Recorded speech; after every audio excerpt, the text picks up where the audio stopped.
Hello and welcome back to Unpopular People. We believe that listening and learning from each other is key for personal development and success.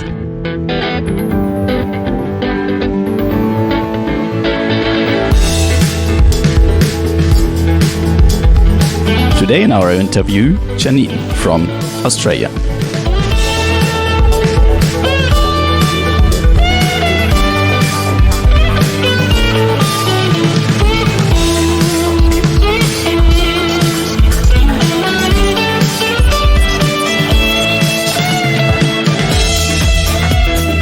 Jeanene grew up on the Gold Coast and lives for many years in Canberra now. She has her own company called Winederlust. What it is, you will find out in this interview.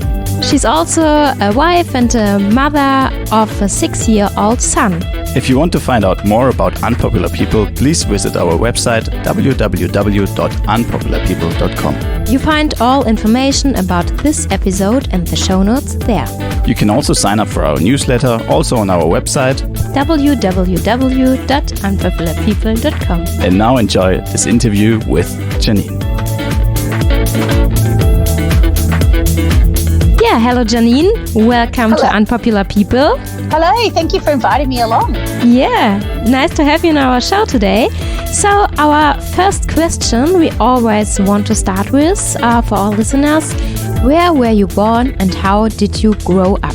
Okay, I was born in Sydney a very, very long time ago. I lived there for maybe only about 4 or 5 years. And then my parents moved to Dubbo, which is in regional New South Wales. And I was there for a couple of years. And then we had a very interesting year where I went from Dubbo to Townsville and to Brisbane. So that was a very interesting school year. And then we settled on the Gold Coast. So I was in primary school then.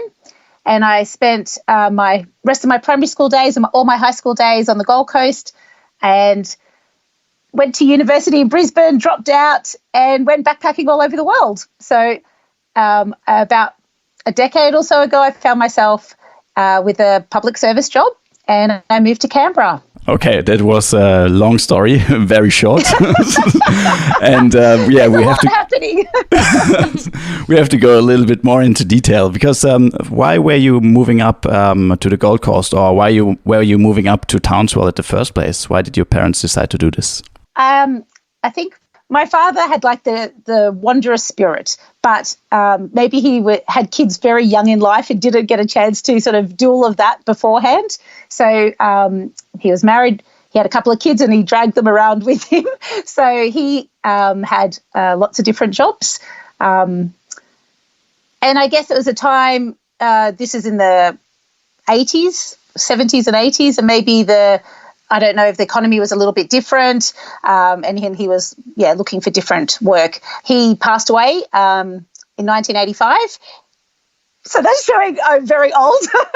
And that's when we decided, my mum, I guess, we were on the Gold Coast then, and she never moved away again.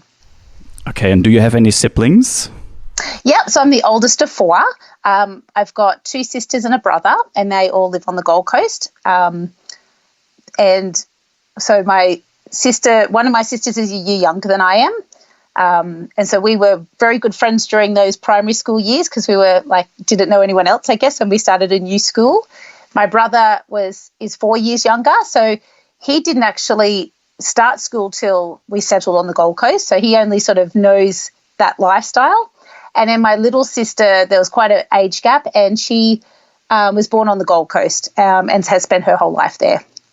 And what is your earliest childhood memory? I mean, with so many siblings and moving so much around with a father that likes to travel. So, what is your earliest childhood memory? I actually think the earliest one is seeing my mum pregnant with my little brother. So I would have been about 4. So that's probably not very interesting. I think we were living in Sydney at that stage. I obviously remember going to school in Dubbo. I started kindergarten there. And here's a story about how small the world is. About a few years ago, we went to a wine dinner in Orange. They have a wine week there every October. And we were sitting at a table and there was a couple next to us. And we said, do you live in Orange? And they said, yes, but my husband grew up in Dubbo. And I said, I lived briefly in Dubbo. And it turns out that him and I were in the same kindergarten class. Oh, these coincidence, yeah, that's so nice. So we live at the Gold Coast too, as our listeners know and you know. But how was it for you as a teenager to grow up on the Gold Coast? What did you experience back then? The lifestyle, and how was it? Well, I guess I had. So we live on acreage just behind Burleigh Heads. So that was great because we had a nice community, a nice street with all kids similar age. I was one of those kids that liked reading though, rather than out playing outside a lot. But so I guess I didn't have that sort of beach growing up because we lived sort of slightly inland. So and where we were to Burleigh Heads, there's a big hill, and so it was very hard to ride our bikes there. We did try and do that a couple of times, but walking up that Tullabudgera hill is quite a feat when you're only about 10 years old. So so I probably didn't do sort of the beach thing till I was a bit older. And also, if you put any photos up, you'll see that I'm covered in freckles, so I probably wasn't that sort of chick anyway. So, but it was great. Like, I had a wonderful time. Like, I went to Miami High. I had a great group of friends. Everyone in the grade was really friendly. We have our school reunion sort of every 5 to 10 years, and it's still nice to catch up with a lot of people that still live in the area. So, yeah, had a great time. Cool. And why did you move, I think it was to Sydney then in the first place? Was it because of your study, or how did it go? No, so I went to Brisbane for university, and I think I was studying something I guess I wasn't aligned to. Like, I was doing international business, and economics just was not my friend. So I didn't do very well in one of my classes. So I decided to leave and started backpacking. So I got my working holiday visa for the UK and headed over there for a couple of years and spent most of my time living in Edinburgh in Scotland, which is just the most wonderful city. I had such a great time there. I really did. And I think it was really good for me to get away from that Gold Coast. Like, I love the Gold Coast, but there is that stereotype of the surfy chick with the long blonde hair and things, and I didn't fit that mold. So going somewhere like Scotland, I guess it sort of gave me a bit more self-confidence, realising that you didn't have to fit in that mold to, for people to think you were nice or something like that. So, yeah. Then I came back, worked for a couple of years in travel. I got into the travel industry. Then went on a working holiday visa to Canada and then to Japan. And actually, before I started university, I spent a year in Japan as well. So I spent a couple of times in Japan. So, I think I spent 6 years between 19 and 30 living overseas. So it was wonderful. Wow, that's very cool, very impressive. And so do you remember when you went over to the UK and you first set foot on the British island? Do you remember, like, what was the first thing after you left the airport? I was with a girlfriend, and she had a friend that was living there, and we caught the tube to a suburb of London called Elephant and Castle. I think the thing that struck me most coming from the Gold Coast was how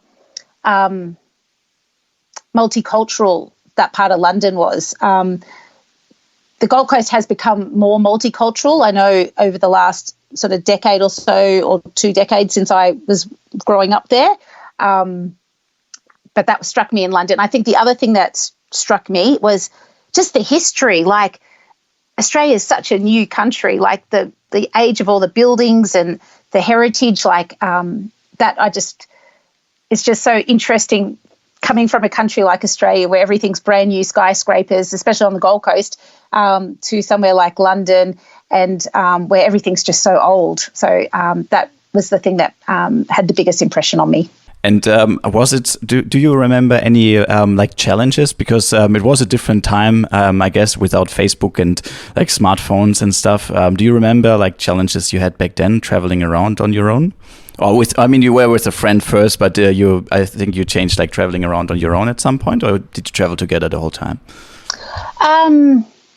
We didn't travel we were acquaintances, so we probably worked out that our friendship was quite superficial, so we didn't spend a lot of time traveling together. Okay. I didn't do much travel on my own, to be honest. I've always had sort of friends. Her and I were landed in London. We decided our plan was to make our way up to Edinburgh and then go over to Ireland for New Year's Eve. So we did that. When we were in Ireland, she decided she wanted to catch up with some other friends because she used to work in an Irish pub. And so I was in a little island, the Aran Islands off Galway. It was New Year's Eve, and she said, I'll see you on the 5th of January in Dublin when we're catching up with our other friends. So that was probably my first time of having to travel on my own. And you're right, there was this pre-internet. Luckily, there was some other people at the hostel we were staying at. They were from Northern Ireland, and they said, hey, come and hang out with us for a few days up in Belfast.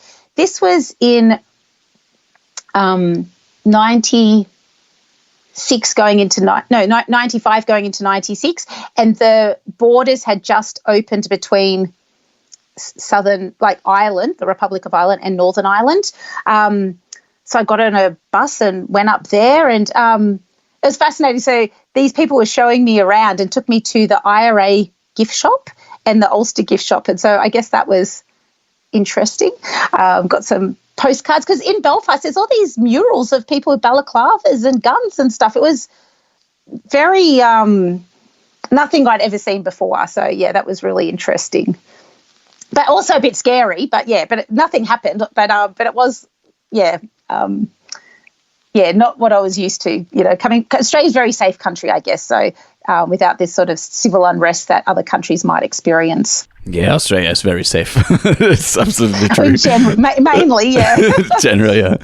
But also like pre-internet times and going to the UK or Canada, at least you speak to the same language, but then you went to Japan. And like, how was it over there? Because did you speak any Japanese? Could you read the signs, or like, how did you do it? So the first time I went was straight after high school, and I joined a program where they, I guess, took Australians over on working holiday visas, and so they found us work so we worked in hotels doing like all the menial jobs. Like we would serve coffee in the coffee shop, we'd help out in the kitchen, we'd stand at the front door of the hotel bowing, saying like "Irashaimase," like welcome, and thank you very much. The next morning when all the tours were leaving, I was like up in northern Japan. So where the tsunami hit, I was sort of inland about an hour from there in a little town called Tendo in Yamagata-ken. So it was like when people come to Australia and said, I spent a year in like somewhere like Dubbo, you'd be like, why did you do that? So when I tell Japanese people I spent a year in Tendo in Yamagata-ken, they're like, what were you doing there? Like, because it's full of rice paddies and stuff. But it's also where the Japanese chess boards are made, and so it's like that mature age traveller goes on those bus tours all around, and so they spent a night in Tendo and a night in different other Japanese towns in northern Japan. So that was fantastic. You're absolutely right. I had a little bit of high school Japanese, but I didn't really understand the signage and stuff. And in the this is in the early 90s, the people where we were at the hotel, some of them hadn't seen white people before. So that was, I guess, interesting for them. So there was a bit of a language barrier. There were some people at the hotel that we worked at that could speak English. I guess the people that put us in the jobs kind of facilitated a lot. Like they'd set us up with bank account and got us a job, and the job came with dormitory accommodation. So there was 4 girls living in not much bigger than my sort of bedroom now, and we had a toilet. So we had to go and have communal showers and baths at the hotel every day, which again was a real cultural difference. So yeah, it was. And actually, one of the girls that I met on that trip that we worked together and lived together, she's still one of my bestest friends, and we're actually going on holidays together in a couple of weeks. So 30 years later nearly. So that's fantastic. Yeah, that's very cool. But so many friendships stay from when you travel because you experience something completely different. It's sometimes when you live with someone that's just around the corner, you don't see them that often, or you have don't have this good relationship to this person. But if you travel together and you both people are experiencing something completely new, it's really it's really good for friendship. Yeah. I was going to say all that reminiscing. Yeah, I agree. Like that reminiscing keeps so many of my friendships alive. Like, remember when we did this? Remember when we did that? So I agree. Exactly, it's wonderful. Yeah. Yeah, that's very cool. And so what about the food in Japan? Is it do you have any memories of experiencing something that you think what is this? And how do you eat it? Well, I guess because we had our own accommodation, we were a little bit spoilt that we got to make our own food a little bit. Mind you, we had pretty much a little toaster oven at our apartment. So we made a lot of those little gyoza dumplings that you could buy at the supermarket. Our hotel did provide us with a meal, but we just ate a lot of rice, like a lot of rice. So one of the first words you learn when you go to Japan is geri and benpi. Benpi is like constipation. Geri's the opposite. And so if you eat too much rice, you get benpi. And then if because where we lived, they also had lots of cherry orchards. So we went cherry picking and had all these cherries. And if you eat too many cherries, you get geri. So we learned that because you might need to go to the pharmacy to get something for those as well. But so I don't think my diet when I was 19 was very good. It was like rice and probably beer at that time. But I do remember when we first arrived, the managers of the hotel took us to a restaurant, and it was yakiniku, which is those little tiny barbecues, and they put meat on there and cook them. And often it's beef and things like that. But they brought out beef first, and that was like great. And then they brought out tongue, tripe, and liver, and we were just like, oh my God. And so we just pretty much burnt it to a crisp before we ate it. So, yeah. And at the end, it's still like part of the animal. So if you eat the rest, if you eat the flesh. I know. We really, and we should do more of that snout to tail thing. So I do think that is a good way to eat, but it was just something I was very unfamiliar with. Yeah, great. But it's good that you had this experience. And so what about Canada? So where did you arrive in Canada? Which place? West Coast, East Coast, or and what did you do? Like, did you work there as well? Yep. So that was a few years later. My brother and I were traveling together, and we landed in Vancouver, and we spent a few nights there. And in hindsight, I'm amazed that we didn't have as many plans as, like, now I am very structured with my planning of my holidays, but back then I obviously wasn't. We landed, had a few nights booked, picked up a car, and we did have friends in Calgary, a girl that I'd met when I lived in Edinburgh who I'd worked with. And so we knew we were going to make our way over that way.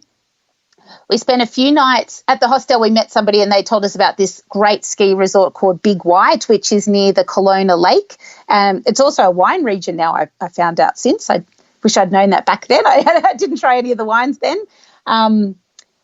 And spent a few nights there. Then we went over to Banff. People told us that was really good. Got there and loved it. So decided not to leave. So we only had 3 months that we worked there, and I got a job in a travel agency, which was really great. And my brother pretty much snowboarded every day. So we lived in a very, because it's a tourist town, we lived in a share house. So there was I think there was 6 bedrooms with 2 to 3 people in each. So it was about 12 to 15 people living in this house, but it was lots of fun for a few months there. That's very cool. And you've been back to Calgary in the meanwhile. Yes. Maybe do you want to tell the listeners why? I then randomly, when I moved to Canberra, was out having a Sunday session, having a few drinks, and as I said at my wedding, spotted this. Me and my friend spotted these guys, and we thought they looked quite nice. Then noticed that they had wedding rings on, and so decided to chat to the 2 guys behind them. And, then I got married to one of them. So, oh, yeah. So we met in Canberra, and then we went to Canada and had our wedding over there. So we've been on a holiday there a few times now. When we come back, like you told us that you had your wedding in Calgary, and because I know a little bit of the insights, and I remember that I got invited to a wedding video happening in Vegas. So do you want to tell us a little bit about this? Yeah. So we got married, just near Calgary. His parents lived there, but we got married in Banff, where I had lived before. And his parents actually got married in Banff as well. It's a beautiful place. And so we had the mountains all around us and that. But then we had our honeymoon in Vegas. And so we decided to get one of the Elvis ceremonies. So my husband got to dress up as Elvis. There was actually 2 Elvises at the wedding. And then we live streamed it to our friends around the world, which was really fun. So thank you, Ben, for watching that. Yeah, and so afterwards, you of course now you live in Canberra, and you have a 6-year-old son. Why did you decide to have kids? I mean, it's not for everyone nowadays that they decide to have kids. So what was your was there at some point that you say like, oh, I just want to have kids now? I'm at the stage, or what made you? Well, I had probably the opposite almost, because I have always wanted to have kids, I guess. Like, I don't know, I think a lot of women, and it's a timing issue. It really is. I've got lots of friends that don't have kids because of circumstances. The right person didn't come along at the right time, which is really sad. So I was lucky that somebody did come along, but it took a very long time to fall pregnant, actually, for us. So I probably would have, if things had happened differently, may have had a second. But I feel very blessed that, he was my 42nd birthday present. So I wasn't going to, it's a lot of pressure, and something that when you're dealing with trying to get pregnant, you think about it all the time. So once I had my little boy, I was very lucky to get off that merry-go-round of not having to think about trying to get pregnant all the time. And he's absolutely perfect, and I feel very, very, very lucky. We're taking a quick break and be right back into the show. Jeanene gives a lot of advice about wine. If you want to find out more, join our community. To join us, visit our website www.unpopularpeople.com and sign up for our newsletter. On our website, you'll find our Unpopular People shop with Unpopular People clothes and fitness services that represent our community. And now back to the show. And how do you manage having your own company and having a son? So how does a day look like? So I'm very lucky that my husband is very hands-on. So we really do split the child care. And I think that that's a lesson to all the women out there to not do it themselves, like to let husband help out or let your partner help out, because I think we can often want to do it because we have a particular way of doing things. He gets dropped off at school. I go to work. I have a office job I do 4 days a week. And then on Wednesdays, I do Winederlust stuff. And then I might try and do a little bit of Winederlust on the weekend during swimming lessons, and where my husband takes him to classes, or carve out another hour or so on a Sunday afternoon or something like that. So it's a lot of communication, I guess, of just letting your partner know how much you've got on that week or that month or something. At the moment, I've got a bit happening, which is great, but it just makes it harder to get everything done. So I find I really have to compartmentalize. Otherwise, it's just overwhelming if I think of everything. It's just like, okay, on this day, this is what I get done, and this day I get this done. So hopefully that helps. Tell us a little bit about Winederlust. Do I pronounce it right? Winederlust. How did you come up with this idea, and what is this project about? I guess at the time, because I had my son was only coming on to 4 at the time when I was thinking about it, and I knew a bit about wine, and so my friends always thought I was not the expert, but I certainly knew more than they did, sort of thing. So I would be asked for recommendations and suggestions and things like that. I was also maybe not completely fulfilled in my day job. So I was looking for avenues of something else that I would enjoy. I have a hospitality background. I've got a travel background. So I started thinking about doing events because I could fit that in with as a side hustle, I guess. So I did an event diploma over, in my spare time. And then it's one of these things that when you think about things too much, you just get nothing done. So I decided to just get on with it and just throw an event and see what would happen. So that was in March of 2019, so just over 2 years ago. And so I've been running events roughly every month since then, which has been great. Obviously, during COVID, that closed down a little bit. And over time, my events have evolved also.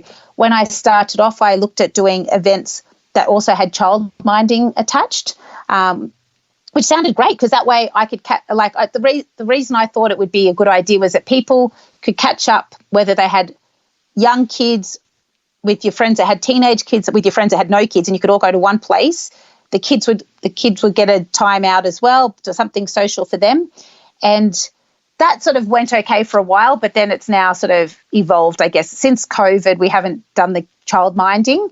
And I've also collaborated with another small businesswoman in Canberra, from Lib Creative. She's a photographer and branding expert, and she and I do these Live Your Best Life series. So we have all these local women speakers, like experts in their fields, come along they do a presentation, and also doing some cruises on Lake Burley Griffith, which has been really great. I started off doing the little go boats, with these little electric boats, which I know they have them on the Gold Coast, and they're about to open in Brisbane. And they're like picnics on the boat. So we could do that and be sort of socially distanced. Everyone got their own individual glass to keep and a little cheese platter.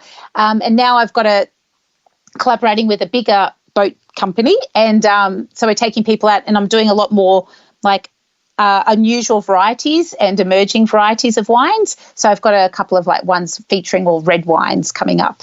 So it'll be a bit of fun. So yeah, just doing lots of different things, and that's been really enjoyable. So, and I'm also, sorry.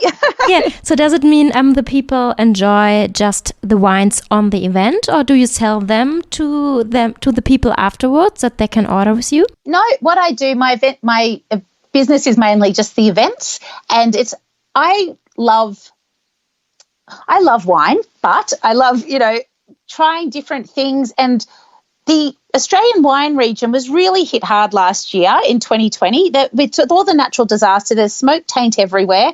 It was the smallest vintage in about 13 to 15 years. And then COVID closed down a lot of the cellar doors, so they couldn't even get tourism to, make up for all the wine sales that they were missing out on. So I guess it's my small way of giving back to the wine industry that I love, and but also I get to show off just different wines, and then if people like it, they can follow up with those wineries after. So I focus on the events and trying to expand people's repertoire of what they drink, because a lot of people just drink the same old thing because it's a bit overwhelming. There's so many different grapes out there, and so many different labels, and if you go to the bottle shop, so I think it's sometimes easier when you've got your standard wineries that and you enjoy, and you're trying different things, just to go to them and try some of their range. So come to my events and you learn lots of different things. Yeah, I know. This is my next question, because I like wine as well, but always when I want to try something new, when I stand in front of a big variety of wine and I don't know what I should pick, and then in the end I go with the one I know. So what is your recommendation for our listeners, or for people in general that want to try a new wine? How can they pick a favorite one that they probably like? I would recommend going to independent bottle shops. I think that often they have wine tastings on offer, and the person there will be far more invested in talking with you about something that you would like.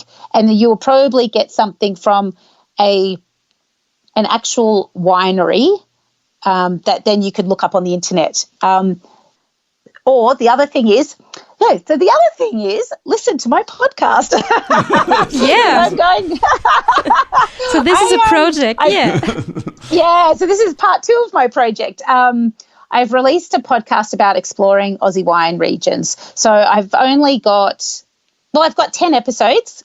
I've done one on planning your wine holiday, so things to consider, especially if you're like me and you've got a kid that you have to take along.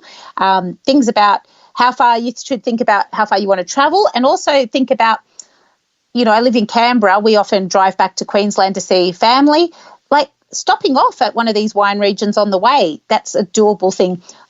Living here, and I know people that go to Melbourne and they just zoom straight through in 7 hours, and it's like, man, you could stop off and make just for one night, and there are so many fantastic spots on the way that you could stop at. So my podcast is trying to give people some travel suggestions. So we've covered sort of some main wine regions as well as some smaller ones. So in the first series, as I said, did one episode on planning your trip, and then we talked about the Canberra wine region, because obviously I live here now, so I'm quite familiar with it. And I don't think so many people know that there's like 40-odd cellar doors right on the doorstep of Canberra within half an hour. There's actually one that I can ride my bike to.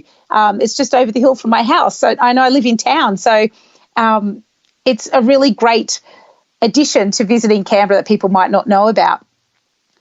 We go to the Hunter Valley, Southern Highlands, so between here and Sydney, and McLaren Vale. And I finished up talking to a local personality who people in other parts of Australia may know, Serena Bird. She's called the Joyful Frugalista. She's got a book out and she's sometimes on Studio 10. And she talked about her favourite regions. And then season 2 has just come out in the last couple of weeks. And I spoke to Paul West. He's the former host of River Cottage Australia, and he's a celebrity chef. And he's also the ambassador of the Narooma Oyster Festival. So he talked about how wine and oysters have similarities. And I found that so fascinating because I don't even eat oysters. And I was like, wow, this is great. Because I don't know, maybe you guys know, that like wine with the terroir of how the land can, the climate and the soil can influence how the grape tastes, that's the same with oysters, the different ocean bottoms. So whether there's like types of seaweed or the currents and things like that. So I just found that very interesting. And why are oysters full of zinc? That's what it's so, that oysters is like, has so much zinc. Yeah. I don't know. I don't think he went into the zinc. Okay, because I saw it the other day when you're sick, you should eat vitamin, or you should have vitamin C and zinc, and I was googling what contains zinc, like what product, and it like showed oysters, and it's like 10 times more zinc than like the second place. I don't even remember what the second one was, and I'm like, okay, go on and get some oysters. I did not know that. Yeah. Maybe the guy didn't go into that. He did go on about how the different tastes are, and also what wine he likes to drink with it. But I didn't talk about the zinc. Sorry, Penny. And this episode, so this series, we've put out an episode on Gundagai and the Granite Belt, which is not far from where you guys are in southeast Queensland, and that's like the coolest place in Queensland because it's like cool climate. It's like 1,000 meters in elevation, so it's much colder than where you are. And also the Hastings River wine region, which is around Port Macquarie, and then down the far south coast of New South Wales, down near Narooma and Bermagui. So beautiful, yeah. And what's the name of your podcast? So Winederlust, same as my business. So if you look that up, and you can go to Winederlust. WINE, the E often gets dropped out. So WINEDERLUST.com.au. It means wanderlust with wine. So it's all about wine travel. Yeah, makes sense. Yeah. And it's we also put this in the show notes so our listeners find it. And so that was awesome so far. But I have just one more question because with the wine. I wanted to ask exactly the same question that Elisa asked before, because it's like sometimes it's very hard to like pick the right one. Yeah. And what do you think of price equals quality? Is it true? There is an element of truth to that. So, for example, I love Chardonnay. I didn't always love Chardonnay, and it's got a terrible reputation, I think, in Australia. With certain age groups. And I think, and actually, no, I think it has a terrible reputation in Australia, full stop, because in Australia we had very, very oaked Chardonnays in the 80s, and I think everyone still thinks that they're being made the same way. I went to France a few years ago on a holiday. I spent a month and we travelled all around and visited a heap of different wine regions, and that is where in Burgundy I fell in love with Chardonnay. And Chablis is unoaked, for example, but in most of Burgundy it is oaked. So I think when it's subtly oaked, it's beautiful. Like, good Chardonnay is so good, but bad Chardonnay is so bad. And if you, so I think that the price point does indicate that quite often. So with Chardonnay, I would say I'd go a $20 wine and I think you will get something good. I don't know if you spent $100, you would get an excellent wine, but if you spent $50, I don't think I could see the difference between $50 and $100, for example. But I think at that lower end, you would notice a difference between $10 and $20. So, but it's funny you mentioned about the quality, because with some of these alternate varieties we're looking at, I came across one. I don't know whether to say it because I might let the cat out of the bag and then it will be none available, but there was one called Saint Macaire, and I did this little online masterclass, and they sent us out all these wines to try, and this one came and it was like, this isn't bad. And it was $7.50 a bottle. And it was pretty decent. I think the reason it was cheap was because it's a grape that nobody knows about. Apparently there's only about 15 acres of it grown in the whole world. And one of them, some of it seems to be grown in the Riverina near Griffith in New South Wales, which is also the home of Yellowtail. So that region might not have, the most prestigious name, label attached to it.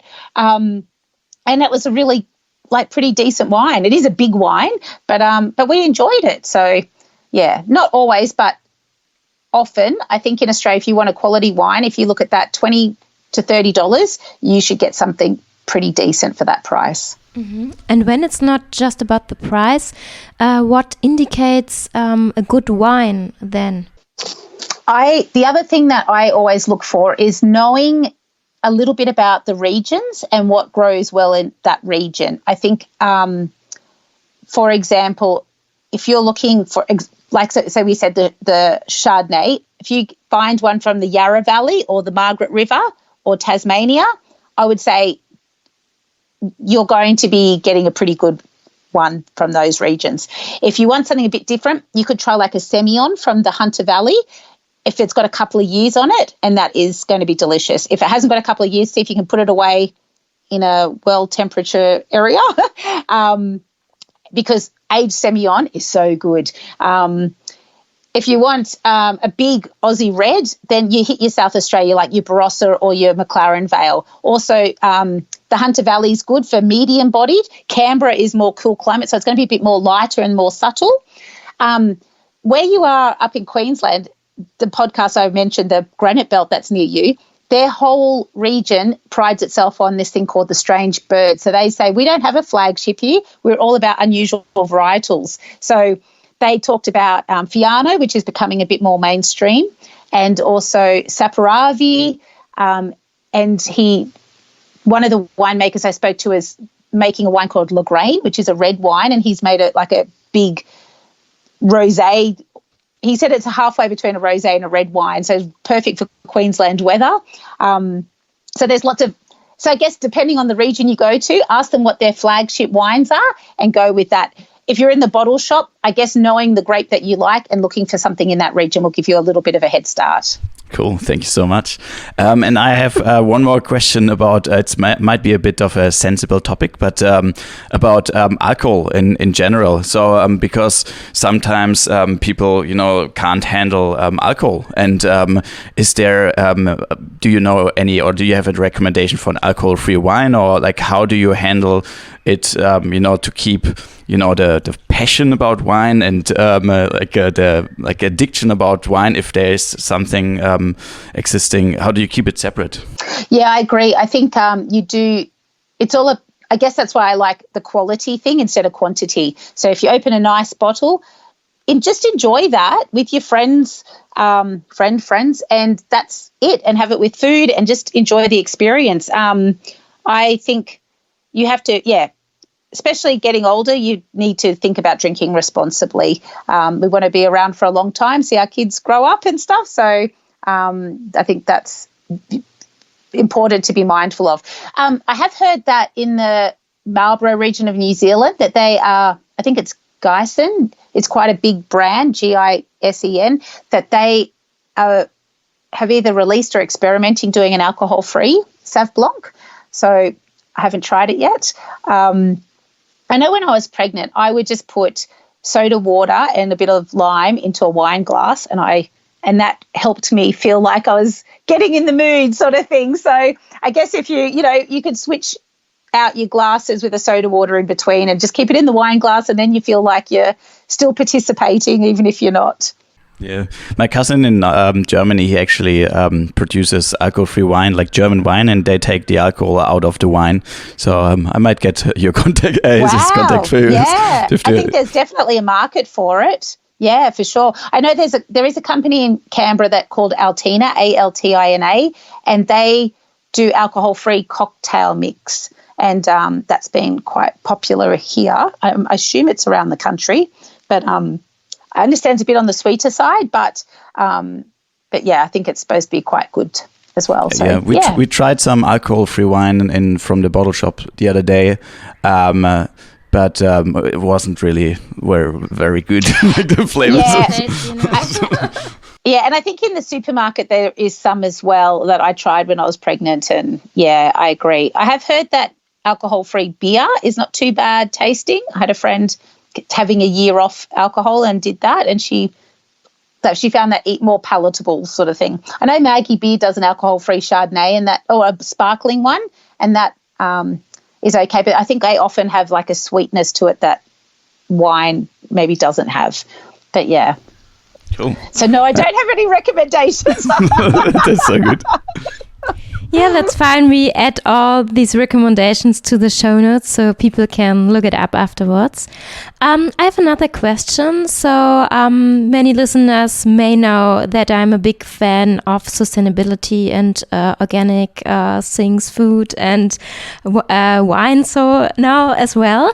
And I would like to know for our listeners, can you tell a little bit about organic wine? Where is the difference between a normal wine and an organic wine? And I think it's getting more and more popular as well, isn't it?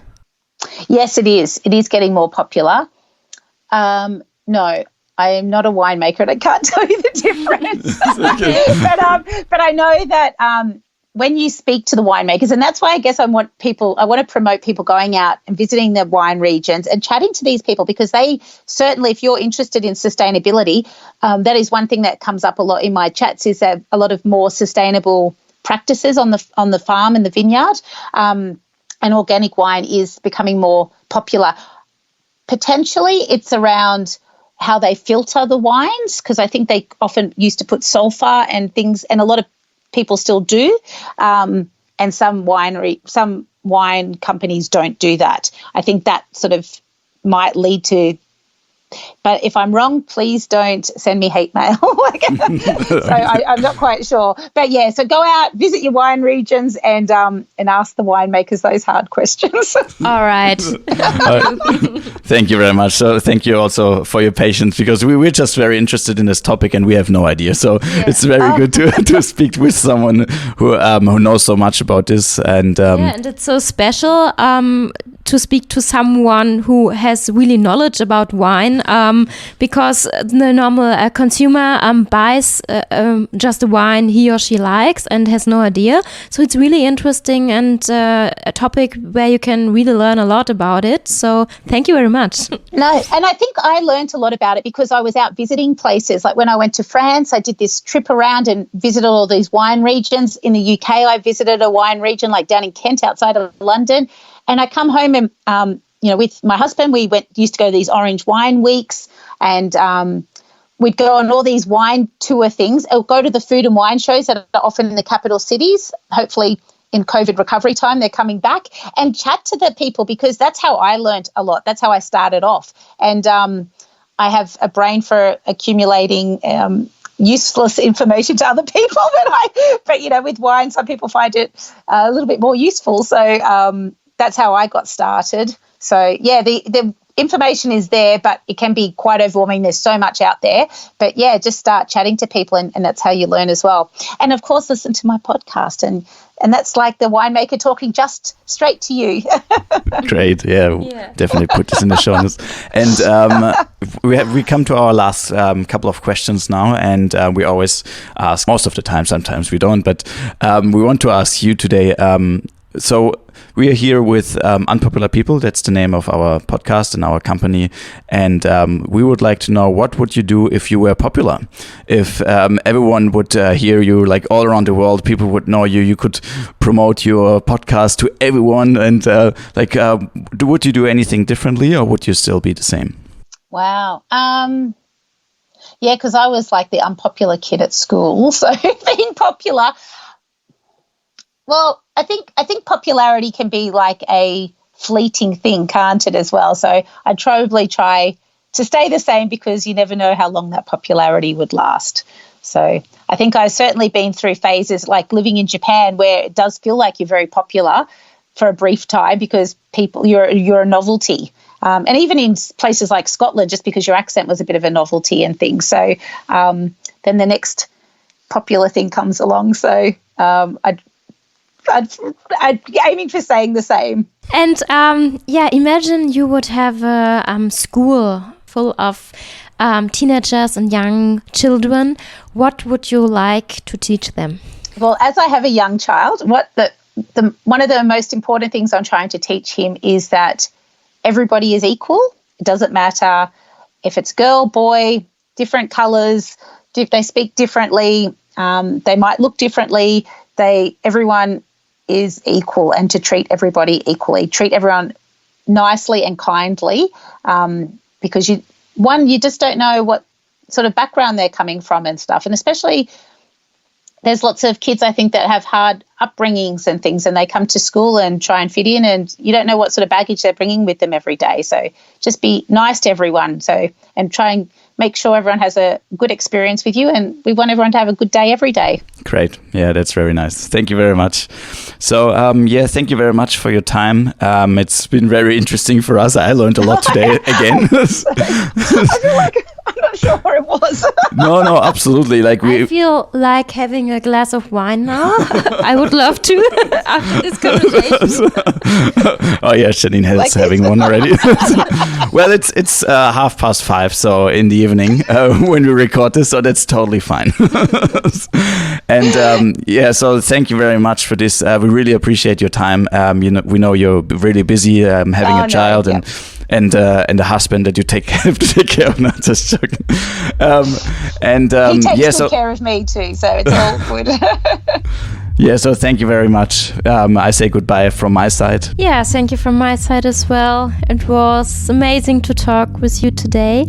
One last thing, where can people find out more about you, your company, and do you have any social media you want to share with us? Yes, so you can check out Winederlust Australia on Instagram and Facebook, and www.winederlust, WINEDERLUST.com.au. Okay, then we come to an end. Thank you very much again. Thank you very much for the invitation. Yeah, you're welcome. If there are any final words for our listeners you want to share with them, now is the time for it. Drink responsibly, but drink good. Thank you and goodbye. Great, thank you. See you. Bye-bye. Thank you. Bye. Thanks for listening to this interview with Jeanene. All information about this episode and the show notes you find on our website www.unpopularpeople.com.